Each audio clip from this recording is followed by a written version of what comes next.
I'm Kewin, a gastroenterologist with NUH, and I specialize in Irritable Bowel Syndrome or IBS. I'm Grace, a dietitian with NUH. Today, we are going to answer commonly asked questions on how to manage IBS.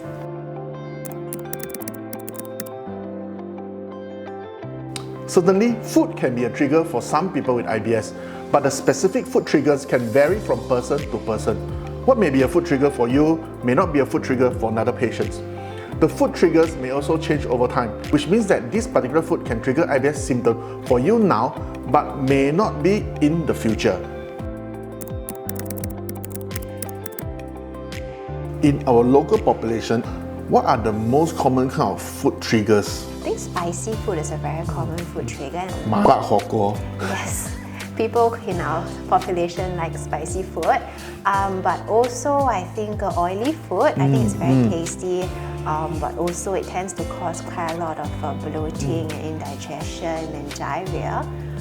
Some of us also take quite a lot of caffeine, and that can tend to cause a bit of diarrhea or reflux, especially if we drink many cups a day of coffee and even tea. A lot of people do not even know that tea can contain caffeine, but lactose intolerance is also quite common in the Asian population, and it's something that sometimes happens with age. So a lot of people tend to be surprised that they used to be able to tolerate it, but they are wondering why they cannot now. When I talk about my patients, a lot of them don't know about lactose itself. That they were asking actually what food contain lactose? They say that is all the milk the same, or is that oat milk or certain kind of milk? What do you tell them actually? So it's mainly in cow's milk, but also goat's milk, sheep's milk, all contain lactose. But I think a lot of people do not know that there's a lot of hidden lactose. So let's say in Milo, they wouldn't think that there's lactose, but there actually is. In your coffee or tea that you buy outside with the condensed milk, that one also contains lactose. Yeah, so a lot of people are not aware that they're actually consuming it every day on a regular basis.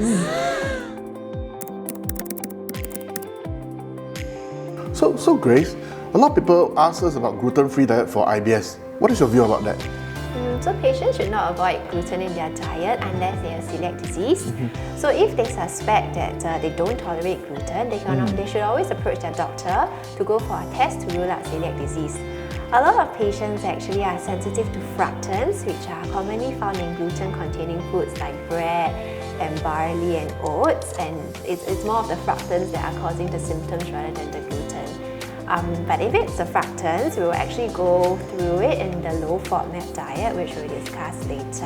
And not everyone needs to avoid it, but we can go through a detailed elimination diet and reintroduction to see if fructans might be causing the issue for you.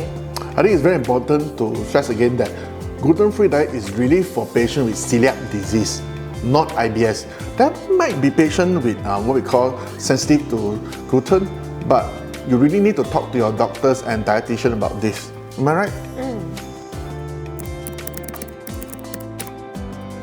FODMAP stands for fermentable oligosaccharides, disaccharides, monosaccharides, and polyols, which are types of carbohydrates that are poorly absorbed in the gut and can ferment, producing gas and other IBS symptoms. The low FODMAP diet is used to manage symptoms of IBS. Following the low FODMAP diet means restricting the eating of food that are high in certain types of carbohydrates. One of which is fructose, a type of sugar found in many fruits, honey, and some processed foods. The second type of carbohydrates is lactose, which is a sugar found in dairy products. Next, we have fructans, a type of carbohydrate found in certain fruits and vegetables. Example, garlic, raisins, wheat, barley, and other grains. You should also avoid galactans that are commonly found in legumes, such as beans and lentils. Lastly, avoid polyols, which is a type of sugar alcohol found in some fruits and artificial sweeteners.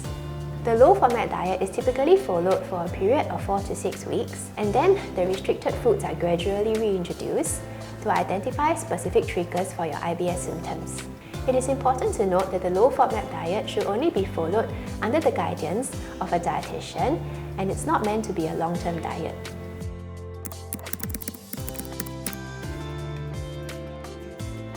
Soluble fiber is a type of dietary fiber that dissolves in water and forms a gel-like substance in the gut. It promotes healthy gastrointestinal function by regulating bowel movements and relieving constipation.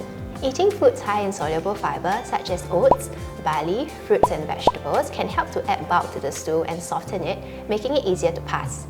Soluble fiber also slows down the passage of food through the gut, which allows for better absorption of nutrients and can help to regulate blood sugar levels. It also reduces the risk of heart disease and aids in weight management.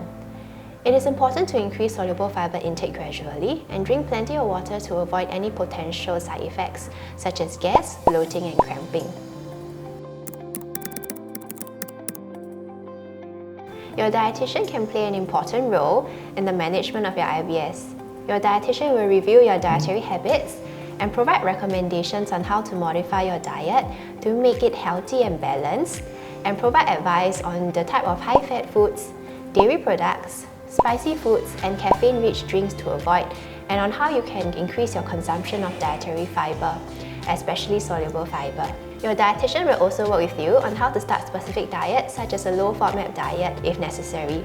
This diet has been shown to be effective in reducing IBS symptoms in some people. But not every patient needs to follow the low FODMAP diet, as we do see quite a lot of patients who have their IBS symptoms resolved just by avoiding specific food triggers and making lifestyle and diet changes.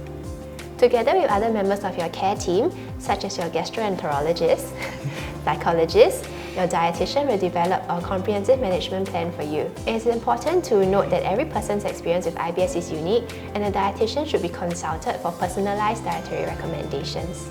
We hope this video can help you have a better understanding on how to manage IBS. To learn more about IBS, do talk to your healthcare provider or visit the NUS website or videos in the link below.